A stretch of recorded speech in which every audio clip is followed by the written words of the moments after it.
যারা মায়েরা আছে, গৃহিণীরা আছে, তাদেরকে আমরা ফ্যামিলি কার্ড এক এক করে পৌঁছে দিব এবং সেই ফ্যামিলি কার্ডের মাধ্যমে আমরা 2,500 টাকা করে প্রতি মাসে আমরা মায়েদের হাতে তুলে দিব, যাতে করে সেই মায়েরা পরিবারের শিশুদের লেখাপড়া বলেন, স্বাস্থ্য বলেন, সবকিছু ঠিকভাবে যত্ন নিতে পারে। ধীরে ধীরে যাতে মায়েরা ছোট ছোট ব্যবসা বাণিজ্য করার মাধ্যমে স্বাবলম্বী হয়ে গড়ে উঠতে পারে। কারণ মা যদি শিক্ষিত হয়, পরিবার শিক্ষিত হয়।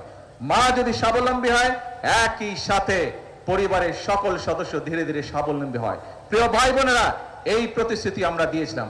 আজকে আমার এখানে এই যে স্টেজের মধ্যে এক কৃষক ভাই বসে আছে, ওনার বক্তব্যে উনি কৃষক কার্ডের কথা বলেছে, শুনেছেন আপনারা?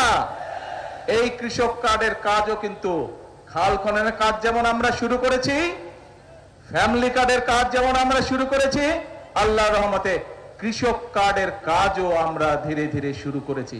হতে পারে এখন পর্যন্ত কেউ বলতে পারে যে আপনারা তো অল্প দিয়েছেন। হ্যাঁ, আমরা কাজটি শুরু করেছি, সরকারের কাজ ধীরে ধীরে এগোয়। কারণ এই যে সামনে বাজেট আছে, এই বাজেটে আমরা ফ্যামিলি কার্ড এবং কৃষক কার্ডের জন্য অনেক বেশি বরাদ্দ রাখবো।